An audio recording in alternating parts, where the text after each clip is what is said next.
Les frères, bienvenue dans ma synagogue, bienvenue à Poudlard. Aujourd'hui on se retrouve pour une vidéo un petit peu complexe.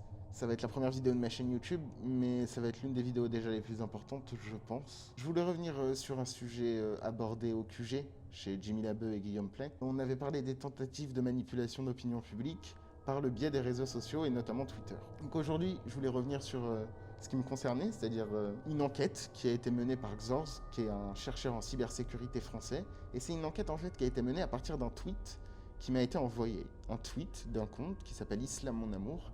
Et vous allez vous apercevoir que ce compte n'est aucunement tenu par déjà un musulman ou une musulmane, encore moins par une personne classique, par un civil, pas du tout par un troll, mais bien par une agence de renseignement. Donc les frères, un petit peu de contexte. Tout commence en juin 2018, quand un compte qui s'appelle Islam Mon Amour m'envoie un tweet. Ce tweet, c'est celui-là. Concrètement, c'est une menace de mort. Même si ça sonne pas très correct en russe, c'est-à-dire de manière grammaticale, j'imagine, on peut pas dire que ça n'a pas été écrit par un russe, parce qu'en fait, l'attribution, c'est quelque chose qui en cyber est toujours flou, et personne ne veut jamais admettre ce qu'il a fait, si vous voulez. On est toujours dans les ondes, toujours en train de se camoufler, et à naviguer dans les ténèbres. Donc, ce qui est dérangeant en fait avec ce tweet, c'est que la première fois que ce compte tweet en russe, mais c'est grâce à ce tweet que Xorz débute son enquête. L'enquête, elle commence de façon très simple, c'est-à-dire on va utiliser les informations en source ouverte. Les informations en source ouverte, c'est-à-dire toutes les informations qu'on veut récupérer de manière libre sur Internet, type Google, type Facebook, type Twitter. En l'occurrence, pour ce compte-là, Islam Mon Amour, @vipépère, les informations qu'on a, c'est la bio et la photo de profil. Si on regarde la photo de profil, on s'aperçoit très clairement qu'il y a des différences de couleurs au niveau des ombres. Ça, c'est une preuve irréfutable que c'est un Photoshop, parce que l'image a été altérée. Grâce à Google Maps, on peut faire un travail un petit peu plus en profondeur, c'est-à-dire qu'on va aller regarder la photo de profil, on va aller regarder par exemple les immeubles qui se trouvent derrière, et après on va essayer de les géolocaliser dans Paris, de façon à essayer d'avoir une espèce d'approximation sur la localisation de où a été prise cette photo. Donc vous pouvez voir sur le screen, c'est assez évident, ça parle de façon très simple.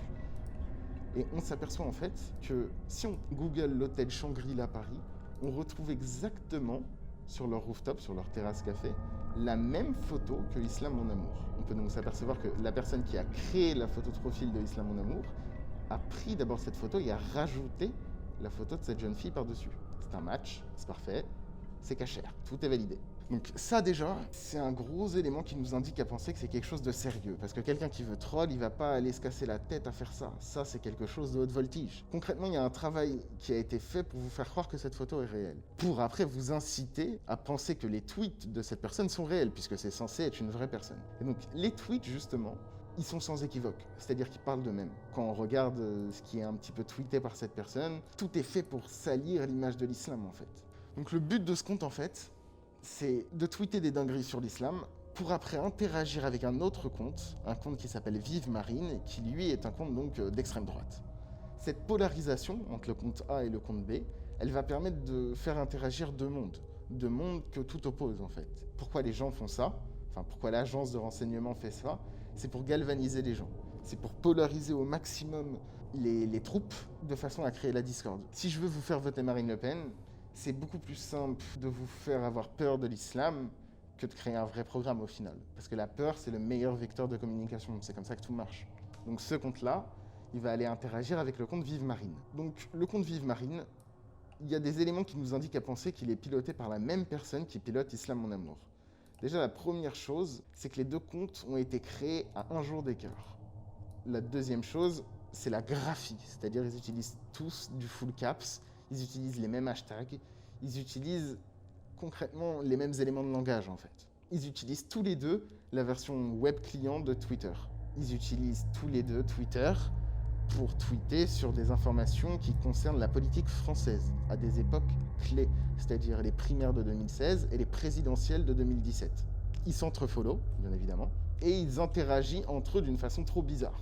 C'est-à-dire que d'un côté, tu vas avoir un compte qui est pro-Marine Le Pen, et de l'autre, un compte qui s'appelle Islam Mon Amour. Et les deux comptes, ils interagissent entre eux comme si c'était les meilleurs amis du monde. Donc déjà là-dessus, ça paraît pas réaliste, ça paraît pas organique. Et surtout, l'adresse email des deux comptes est similaire de fou. C'est-à-dire qu'elle commence, comme vous pouvez le voir sur ce screen, de la même manière. Maintenant, on va un petit peu parler des interactions et des activités. Deux comptes Twitter, dans deux sphères qui sont totalement opposées, peuvent créer du chaos, peuvent créer de la discorde. Vous pouvez le voir ça, c'est les interactions qui sont faites sur les deux comptes en globalité. C'est-à-dire qu'entre Vie Pépère et Humoriste, qui est le plus grand, et après, vous allez avoir tous les comptes qui sont concernés, d'une sphère comme dans l'autre. Donc dans la sphère pro-FN comme dans la sphère Islam mon amour. Vous pouvez voir qu'il y a énormément de personnes qui sont concernées. Des personnes qui lisent ces tweets, qui vont peut-être les retweeter, qui vont peut-être en parler, qui vont peut-être être convaincus. Et étant donné que tout ça est manipulé, fake et ne devrait pas avoir lieu d'être, en fait, c'est mauvais. C'est très clairement mauvais. Et si une personne avec 2 comptes Twitter arrive à faire quelque chose comme ça, je vous laisse imaginer ce qui se passe quand une agence de renseignement s'y met de façon quotidienne. Ce qui se passe lorsqu'on veut élire un président comme Trump. On peut regarder notamment ce qui s'est passé avec Cambridge Analytica. D'ailleurs, il y a un très bon documentaire sur Netflix que je vous conseille. Ça fait peur, les frères. On n'est pas sur des trucs très Charlie. On est sur des vraies tentatives de manipulation d'opinion publique. On est sur des mecs qui veulent planter des graines dans vos têtes et les faire germer, les frères. C'est pas simplement un tweet. C'est pas juste un troll, le mec qui fait ça. Maintenant, on va aller analyser tout ce qui est un petit peu plus stat, tout ce qui est un petit peu plus dans le chiffre. On va aller regarder les hashtags qui ont été utilisés par les deux comptes et vous allez vous apercevoir qu'ils sont politiques à 200%.